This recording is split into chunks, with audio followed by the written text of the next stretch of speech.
The history of mankind is full of traditions that once seemed natural, but today cause us horror and amazement. What our ancestors perceived as the norm now looks barbaric.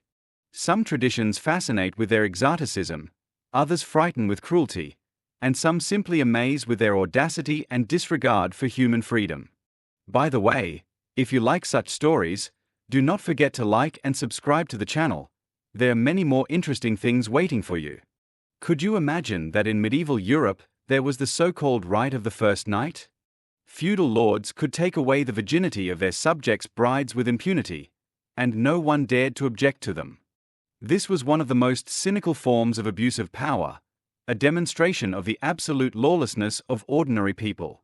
And what about temple prostitution, which flourished in Babylon and some cities of Greece? Majestic sanctuaries where women were given to strangers in a sacred ritual for the blessing of the gods. For them it was a matter of honor, but today such a tradition seems to us a cruel exploitation and degradation of human dignity.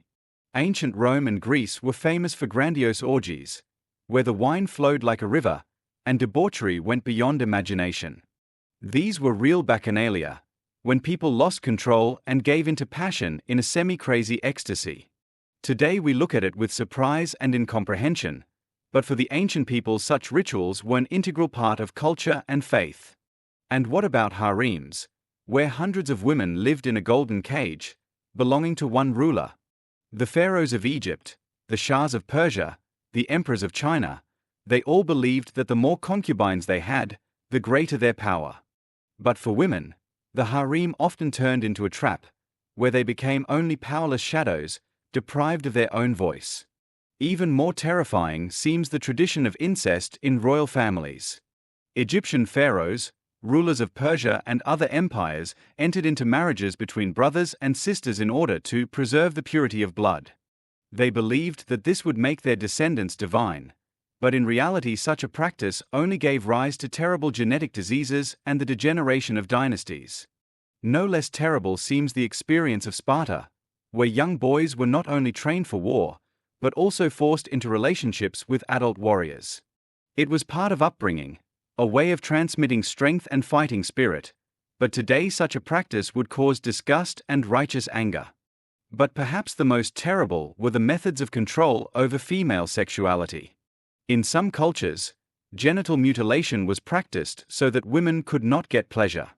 It was a barbaric way to impose purity and loyalty on her, but in reality it was a painful enslavement that broke the lives of countless generations. These traditions seem terrible to us, but they are part of our history. A story that reminds us that humanity evolves, changes, seeks a path to freedom and dignity. What was once the norm seems barbaric today, and this proves that we are moving forward. The past should be for us not only a testimony to the dark sides of human nature, but also a warning about how important it is to preserve freedom, equality, and human dignity. Write in the comments which of these traditions shocked you the most.